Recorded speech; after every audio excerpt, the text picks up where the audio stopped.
శుభోదయం. యథా వృక్షస్య సంపుష్పితస్య దూరాద్ గంధో భాతి ఏవం పుణ్యస్య కర్మణో దూరాద్ గంధో భాతి అంటుంది వేదధర్మం. ఈనాటి విశేషం నంద నవమి. దీనికే వృక్ష నవమి అనే పేరు కూడా ఉంది. విశేషించి ఈరోజు మనం వృక్షములను నాటాలి. అలాగే మలయప్ప స్వామివారి యొక్క ఉత్సవాలలో కూడా పాలు పంచుకుందాం. ఇంటింటా కొలువు తీరినటువంటి ఆ వినాయకుడిని కూడా స్తోత్రం చేద్దాం. వినాయకుడిని ఇంట్లో పెట్టుకోవాలా, వీధిలో పెట్టాలా? వీధిలో ఎందుకు పెట్టాలండి అని ప్రశ్నించేవాళ్ళు చాలామందే ఉంటారు. వినాయకుడి నామాలలో ఒక నామం ప్రతి గ్రామాది దేవతాయై నమః. ప్రతి గ్రామానికి ఉండేటటువంటి ఆదిదైవం వినాయకుడు కనుక వినాయకుడిని ఇలా మనం ప్రతి వీధి కూడలిలో కూడా అర్చించాలి అని మనకు సనాతన ధర్మం ఏనాడో బోధించింది.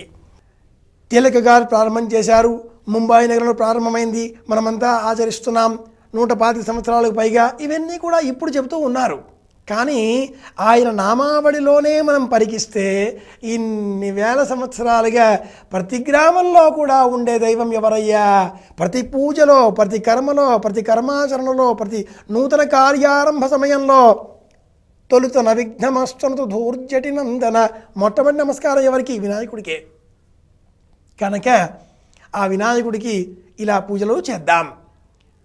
నందనవమి, వృక్ష నవమి, ఇది ఈనాటి విశేషం. దీని గురించి తెలుసుకుందాం. యథా వృక్షస్య సంపుష్పితస్య దూరాత్ గంధో భాతి అని వేదవాక్యం కదా.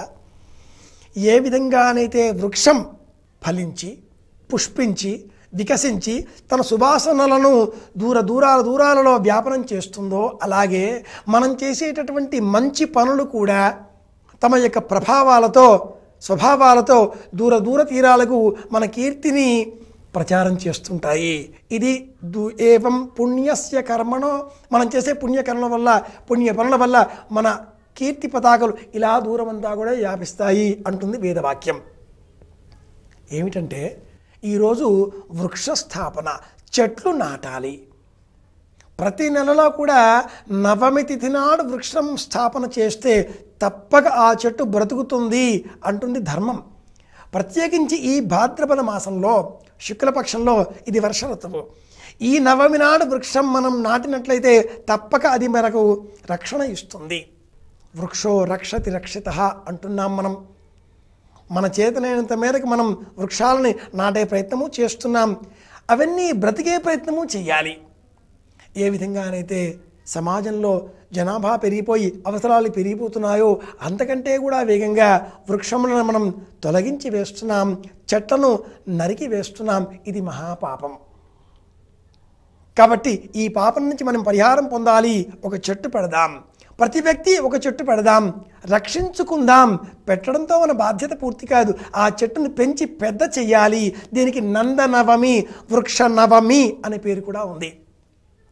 యథా వృక్షస్య సంపుష్పితస్య, కాసులు అనే ఖండిక గురజాడ అప్పారావు గారు 1910వ సంవత్సరంలో రాశారు. అందులో రాస్తారు, గురజాడ గారి వాక్యం ఇది ఏమండోయ్, కొయ్య బొమ్మల కొచ్చు మెచ్చు కళ్ళకు కోమలుల సౌరెక్కున అంటారే ఆ గురజాడ గారు. ఏం చెప్తారంటే, చెట్టుకు పుష్పాలు ఏ విధంగా అందాన్ని ఇస్తాయో మహిళా మణులకు కూడా బంగారం నగలు అదేవిధంగా అందాన్ని ఇస్తాయి. కానీ ఈ బంగారం నగలు సువాసనలు కలిగి ఉండవే. అదే వృక్షానికి పూచిన పువ్వులు సువాసనలు కలిగి ఉంటాయి. 1000 శిరస్సుల్ని ఖండించిన ఖడ్గం ఒక పుష్పాన్ని వికసింపజేస్తుందా అంటారు డాక్టర్ సి నారాయణ రెడ్డి గారు. అంటే శిరస్సును ఖండించడం సులభం, ఒక పుష్పాన్ని మనం వికసింపజేయలేం, ఒక మొక్కను బ్రతికించలేం, కష్టపడాలి, వృక్షం పెంచాలి. ఇది ఈనాటి విశేషం. నందనవమి, వృక్ష నవమి అని దీనికి పేరు. అఖిలాండకోటి బ్రహ్మాండ నాయకుడు ఆ కలియుగ ప్రత్యక్ష దైవం శ్రీ వెంకటేశ్వర స్వామి వారి బ్రహ్మోత్సవాలలో కూడా పాలు పంచుకుంటూ, వినాయకుడి పూజలలో కూడా పాలు పంచుకుంటూ వృక్ష నవమి పేరుతో చెట్లు నాటుదాం. అందరికీ శుభం కలగాలి అని కోరుకుందాం. శుభం.